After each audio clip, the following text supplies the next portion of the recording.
Hello YouTube, this is Donnie Lester for Pagan Fellowship. Hello again. This particular Ostara thing is not the boring histories and stuff like that that I've been doing. This video is ideas and fun little things you can do to spruce up your Ostara rituals.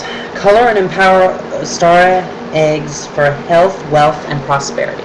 This is a good time for health, wealth, and prosperity spells that you can incorporate into your ritual. I'm also going to be putting in a neat little invocation poem on another video. I like to do them on separate videos like this so that if you just want to very quickly watch a specific video to get like basic information, or you want to get the invocation, or well, it's like an invocation or a poem that you can do during your ritual. Or you want to just browse the ideas before you actually do this to kind of spruce it up a little bit, then you can do that.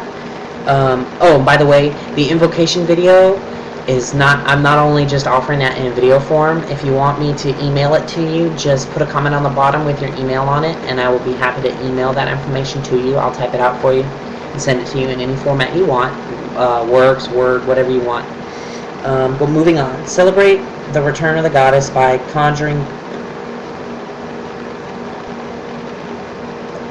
buying potted plants or giving them to your friends or loved ones.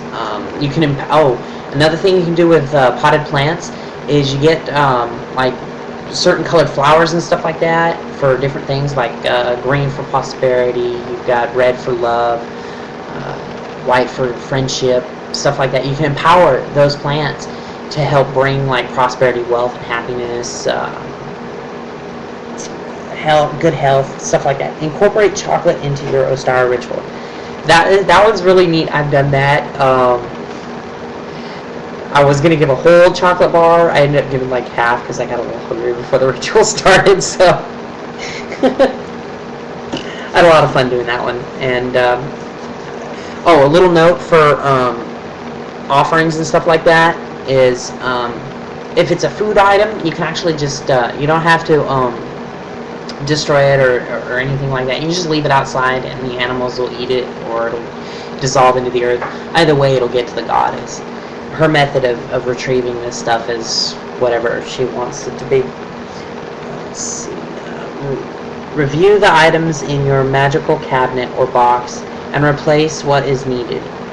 Empower the supplies during the Ostara ritual. This is also one of the best times for you to empower your candles and stuff with oils and stuff like that, because this time is a good time for that, because there's a lot of energy floating around that's very positive, and there's a lot more energy during this time of year because everything's coming back to life.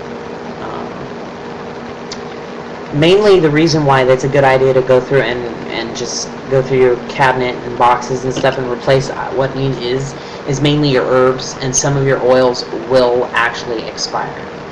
And some oils are actually dangerous when they expire. So, and your herbs as well, they get more and more potent the longer you have them. That's the same with your incense. The longer you have them, the more potent they become.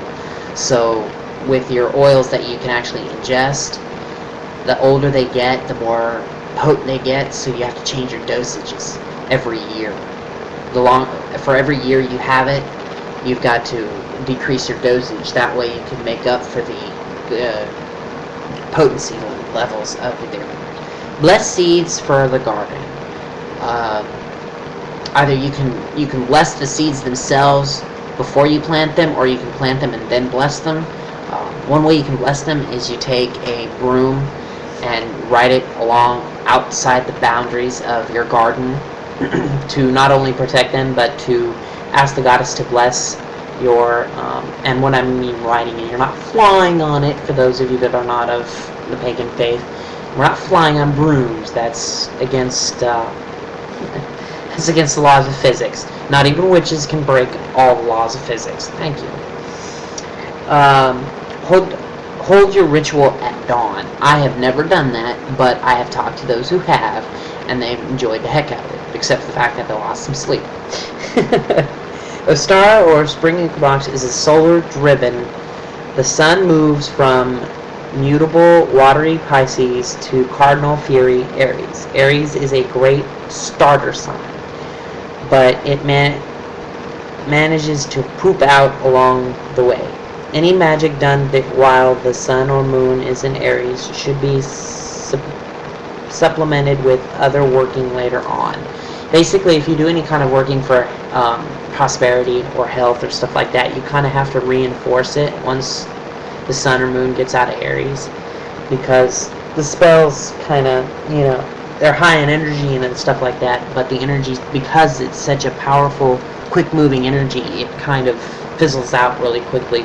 So the best time is the first full moon after spring has, after Beltane is the best time to strengthen those spells, because Beltane comes around and the energies are beginning to slow down and become more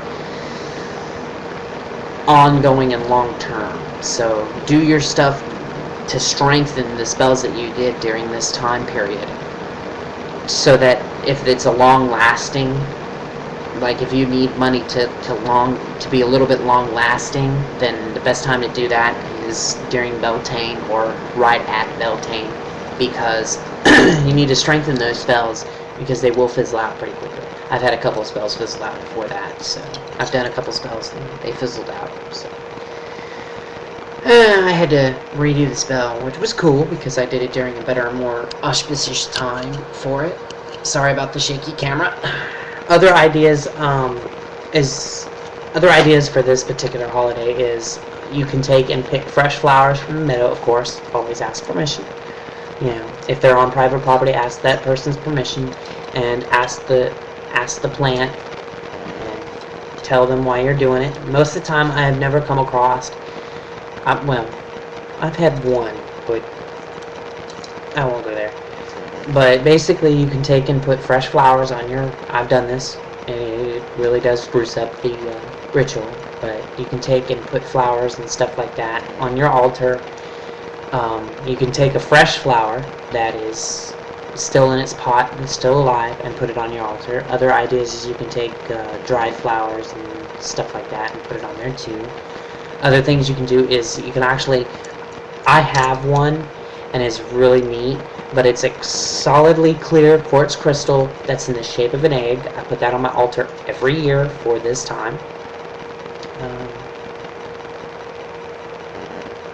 You can empower that particular, I empower it for protection and stuff like that, but you can power, rose quartz is another neat little thing. You can take a bowl of water and spread rose petals through it and actually make rose water while you're doing this, but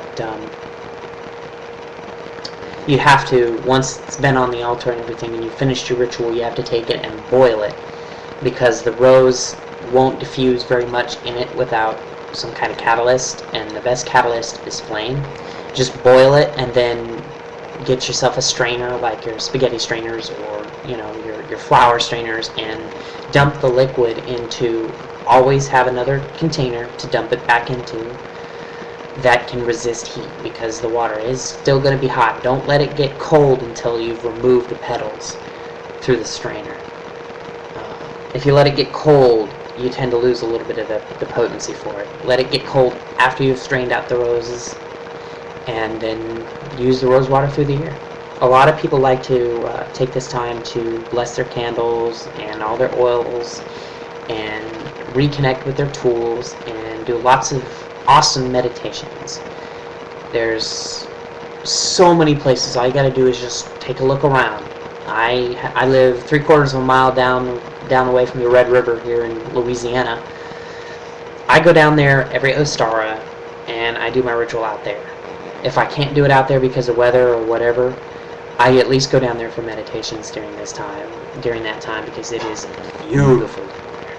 Everything's alive. There's lots of flowers and stuff in there. The smells are wonderful. So it's one of the cool things is your meditations are really, really, really powerful during this time. So I'm going to leave this video at what it is, because it is already getting pretty lengthy.